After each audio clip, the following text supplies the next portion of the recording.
Okay, I'm Eero Carrera.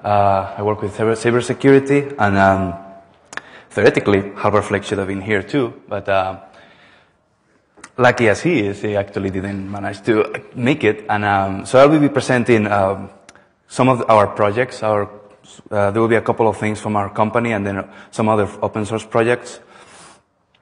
So just Halvar says hello, by the way, and I've been talking with him, and it was a really bad situation for him. He's really pissed, as you might imagine. So from the name, the 4x5, our original idea was to cover 4 different topics, different tools that we have created, spending like 5 minutes on each of them, mainly just because we didn't even know what to talk about like last week. So that usually helps organizing the presentation. So I'm going to talk about pfile, which is, I'm going to release a new version probably next week.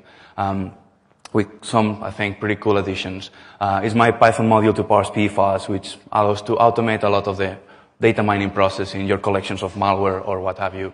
PyDASM, which is, I'm just going to mention, it's an old module I have out, but Cody Pierce from Tipping Point just made a really cool use of it right in an emulator. And it really ties well with pfiles. I'm just going to briefly discuss it too. IDA2SQL, which is something I recently brought, over the last year basically, which exports most of the IDA's disassembly into an SQL database. And I'm just gonna, not go into much detail, but I mean, it's open source, you can grab it, play with it, and I'll just show some of the cool things that you can hack with it in the morning.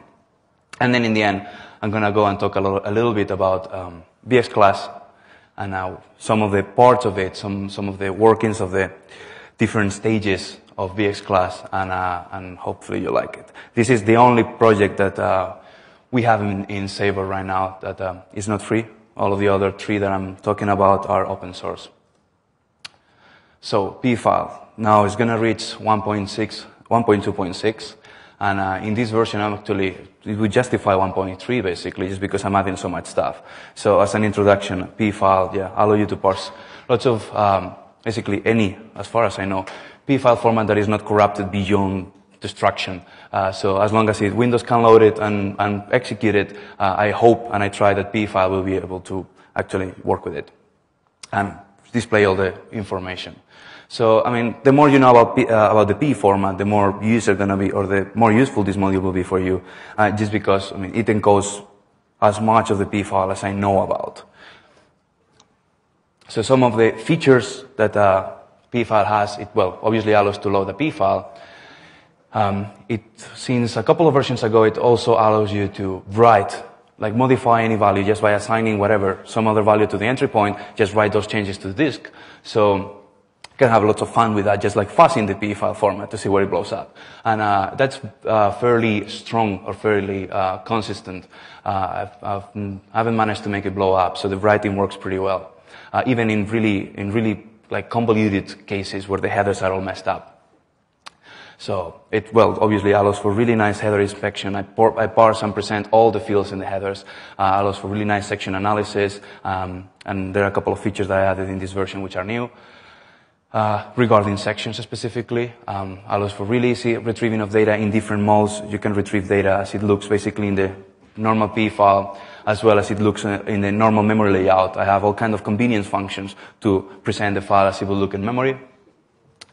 And now I get to the new features, and these are some that actually I thought about for a while and ended up being really useful. I added warnings for suspicious values, and this is really useful because all these values, I mean, there are millions of values you can check, not millions, but definitely fairly enough values that you can actually play with in the headers in order to crash your set of tools. So you can make blow up basically IDA, PID, procdump, impreg, basically all your tool set just by playing with different values. And actually, quite some packers use these suspicious or kind of crazy values in order to crash your tools. So now I added warnings every time, and this is just basically parsing and adding my own personal experience into pfile.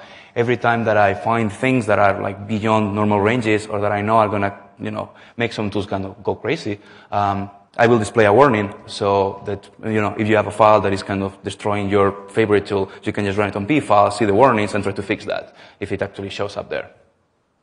And then the last 2 points, and this is something I've been playing at for the last 2 weeks, and basically it's thanks to the offensive computing guys that kind of pushed me to do it. They basically had it in-house for a while, which is parsing of PID's signatures. PID, for those of you that don't know it, is a kind of popular tool for packer recognition. And it has fairly comprehensive databases of packers, like on the ranges of several thousand different signatures for versions, even compilers, and even some viruses. I'll get to you, and that's a cool one. Because you can use it basically, to detect whatever you want, but the database signatures for packers are definitely really comprehensive. So it was a really cool thing to add it. And since this version, it will allow you to parse all the default signatures from PEID and all the contributed ones by users. So you'll be able to scan your whole collection pretty quickly and actually build up statistics on which packers are used. And I'll show some nice pictures on that.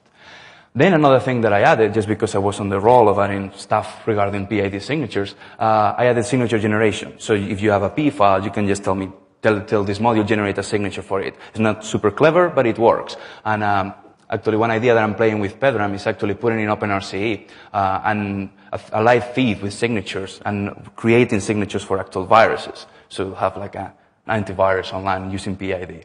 It will be super crappy, but it will work. So, most of the signatures need to be it won't handle like super polymorphic stuff, but for most of the stuff, it should work. And having an RSS feed and just scanning your collection of stuff with that will be just cool. So let's see if we actually get to do that. So yeah, the signature generation is cool, works. I just was on it, and it was a nice addition. Just another method on the class. So just a quick, brief introduction into different things that you can do with P-file.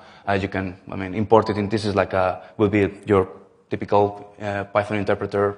So you import the module, you load a P-file, then you can just iterate, for instance, through the sections, showing like the names, the values of the different fields like virtual address, the size of raw data, and you can just build your own databases with this, like suspicious section names, yada yada. So as you can see, this is fairly easy to use, like 3 lines and you're doing something useful. Other stuff you can do is like browsing through the imports. Again, just like 4 lines, actually it's 3, depending how you look at it. And so you can iterate through all the entries and show the addresses, show the names, and get the whole listing of imported symbols for a executable. And on the other side, you can do the same for the exports of DLLs or exe files. So you have a tight loop there, pretty small, so you can get all the values. And with just like putting together these 2 things, you could have something that builds dependency graphs of your whole virus collection, Windows, whatever. So yeah, just fun stuff you can play with it. And it's few lines usually, and you can build funny scripts. There is this other feature, and this is just 1 line, and so you can actually get full dumps of your whatever files. And actually, I don't know if I'll be able to. I'll have to get out of this, and everything gets messed up. I'll just use the super cool features, just to show you some of the.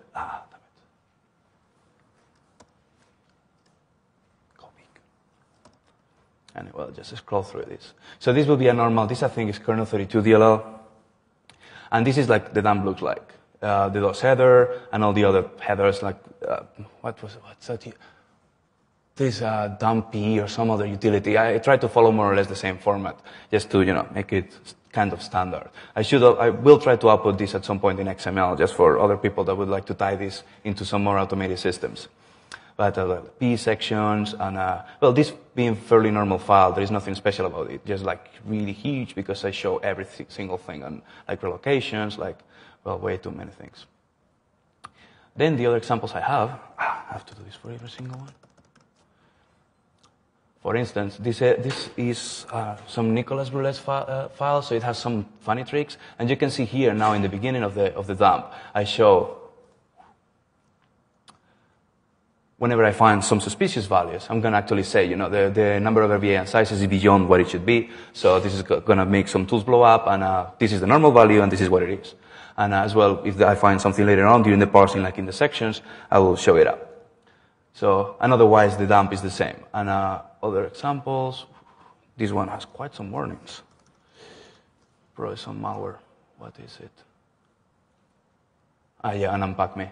So in this case, it's actually the same error in all the 4 sections. So, but still, pretty cool. And finally, I don't know if you heard about the TinyP challenge that Alex Sotirov solved. That's 133 byte PE file, which, I mean, if you just add up all the header sizes, it's bigger than that. And so this is a pretty crazy one, and I managed to parse that. I had to make some improvements in order to parse it, but nowadays I can actually even write it back to disk. And this one actually, just because of the craziness involved, has a couple of suspicious things. So anyway, I think that's just cool to have it there right now. And let's try to get back to the flow. So one line, and you get all that.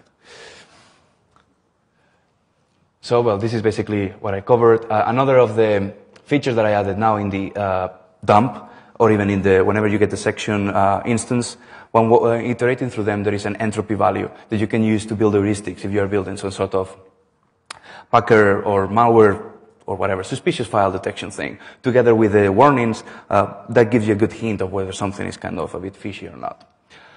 So, and thanks to all the people that contributed patches, fixes, and all the improvements and suggestions. That definitely has made this version quite much better. So, I actually went all the way around. Anyway, this will be discussing all the I got enthusiastic and discussed all the warnings and all the blowing up beforehand. But anyway, this will be the section where I discuss all that. And this is the cool thing when you put together presentations 10 minutes before they happen. You can just like look funny for funny images. Anyway, so this is like the general layout of the PE file format. And so yeah, I mean, as you can imagine, with all these sections involved, there are lots of values that you can play with in order to make things blow up. And I think I have some slide on funny values you can play with.